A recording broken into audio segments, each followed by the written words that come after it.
एक दिन एक सीरियल किलर बद्रीनाथ को किडनैप कर लेता है और वो उसे एक अंधेरे कमरे में बंद कर देता है।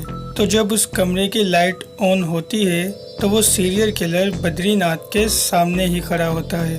तो बद्रीनाथ उस सीरियल किलर से कहता है, तुम मुझे छोड़ दो और जाने दो क्योंकि मेरी फैमिली मेरा इंतज़ार कर रही है। तो वो सीरियल किलर बद्रीनाथ से कहता है, हाँ हाँ क्यों नहीं, मैं तुम्हें जाने दूंगा, लेकिन पहले तुम्हें मेरे साथ एक गेम खेलना होगा। तो बद्रीनाथ कहता है, कौन सा गेम खेलना होगा? तो सीरियल किलर कहता है, रुको बताता हूँ। मैंने तुम्हारे लिए 3 प्याले सूप तैयार किया है, लेकिन रुको, इन तीनों प्यालों में से किसी 2 प्यालों में जहर मिलाया हुआ है और एक प्याला बिल्कुल सेफ है।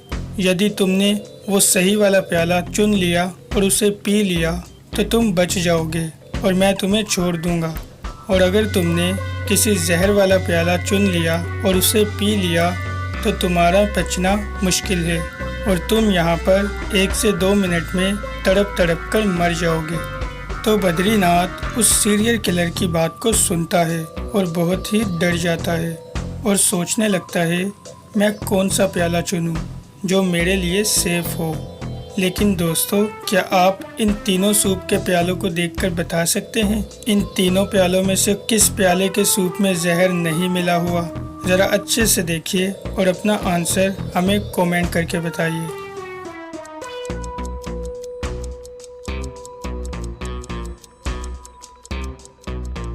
तो चलिए दोस्तों, सही जवाब देख लेते हैं। अगर आप ये नंबर 1 वाले प्याले को देखो, इस प्याले में बहुत सारे पिल्स मिले हुए हैं, मतलब ये प्याला बिल्कुल भी सेफ नहीं है।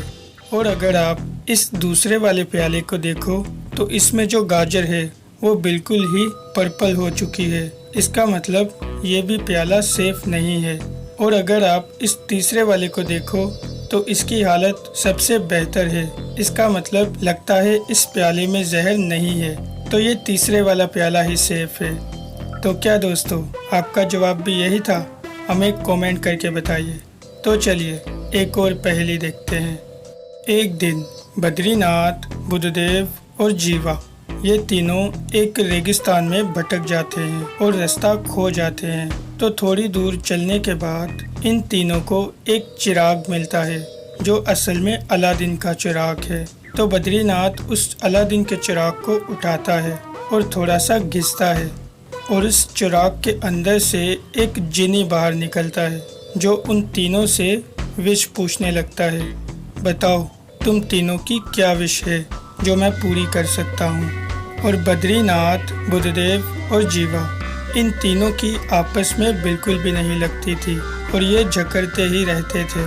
तो सबसे पहले बद्रीनाथ जिनी से कहता है, तुम मुझे अमर कर दो और मैं पूरी ज़िंदगी कभी भी नहीं मरूं। तो फिर बुद्धदेव कहता है, अमर के बजाय तुम बद्रीनाथ को दैत कर दो, मतलब ये तुरंत ही मर जाए। तो फिर जीवा कहता है, तुम इन दोनों को ही दैत कर दो, ये दोनों ही मर जाएं। तो दोस्तों, इन तीनों की इच्छाएं सुनने के बाद क्या आप बता सकते हैं इन तीनों में से कौन कौन मरेगा और कौन कौन जिंदा रहेगा?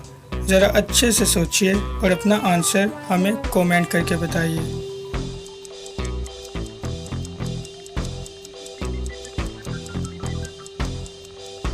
तो चलिए दोस्तों, इसका जवाब समझते हैं। बद्रीनाथ ने विश मांगी, तुम मुझे अमर कर दो, और बुद्धदेव ने विश मांगी, तुम इसे मार दो, ये तुरंत ही मर जाए, तो इससे बद्रीनाथ मर जाएगा। और जीवा ने विश मांगी, तुम इन दोनों को ही मार दो, मतलब ये दोनों ही मर जाएं, तो बद्रीनाथ तो पहले ही मर चुका है, तो बुद्धदेव भी मर जाएगा। तो इसका सही जवाब है बद्रीनाथ और बुद्धदेव ही मरेंगे और जीवा जिंदा रहेगा। दोस्तों, क्या आपका भी यही जवाब था? हमें कमेंट करके बताइए। तो चलिए एक और। मुंबई शहर में लॉकडाउन हुए 3 महीने हो चुके हैं और वहीं पर बद्रीनाथ और बुद्धदेव की सारी सैलरी ख़त्म हो चुकी है, लेकिन बद्रीनाथ के घर में सिर्फ 3 लोग हैं, जो कि बद्रीनाथ, बुद्धदेव और उनकी पालतू गायें। अब बद्रीनाथ के पास सिर्फ 50 रुपये हैं, जो वो बुद्धदेव को देता है और कहता है कोई ऐसी चीज़ लेकर आओ जो हम खा भी सकें, पी भी सकें और हमारी गाय भी खा सके और हम बाद में उसे ज़मीन में उगा भी सकें। तो बुद्धदेव ये बात सुनकर सोचने लगता है, मैं ऐसी कौन सी चीज़ लाऊं जो हम खा भी सकें, पी भी सकें और हमारी गाय भी खा सके और हम बाद में उसे ज़मीन में उगा भी सकें। लेकिन क्या दोस्तों, बद्रीनाथ की ये बात सुनने के बाद क्या आप बता सकते हैं वो कौन सी चीज़ है? ज़रा अच्छे से सोचिए और अपना आंसर हमें कमेंट कीजिए।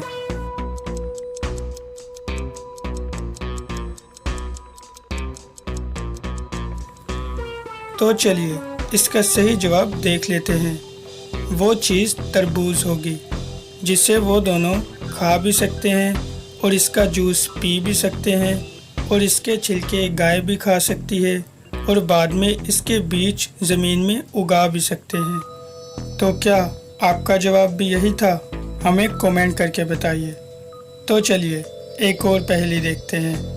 एक दिन बद्रीनाथ, बुद्धदेव और ज्ञान, इन तीनों के बीच एक रेसिंग की शर्त लगती है। तो अगले दिन ये तीनों अपनी अपनी गाड़ियाँ लेकर रेसिंग ट्रैक पर पहुँच जाते हैं और सभी रेस के लिए बिल्कुल तैयार होते हैं। लेकिन क्या दोस्तों, आप इन तीनों को देखकर बता सकते हैं इन तीनों में से रेस कौन जीतेगा? ज़रा अच्छे से देखिए और अपना आंसर कमेंट कीजिए।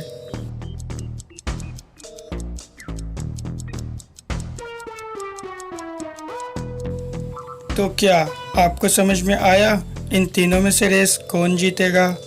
तो चलिए इसका सही जवाब देख लेते हैं। अगर आप ज्ञान की गाड़ी को देखो तो वो एक जीप है और अगर आप बुद्धदेव की गाड़ी को देखो तो वो एक ट्रक है और अगर आप बद्रीनाथ की गाड़ी को देखो तो वो एक स्पोर्ट कार है जो फेरारी है। अब इन तीनों में से अगर किसी एक को चुनना हो तो मैं बद्रीनाथ की कार को चुनूँगा, क्योंकि वो फेरारी है और फेरारी की स्पीड बहुत ही तेज़ होती है। तो क्या आपका जवाब भी यही था? हमें कमेंट करके बताइए। तो दोस्तों, अगर वीडियो अच्छी लगी तो वीडियो को लाइक कीजिए।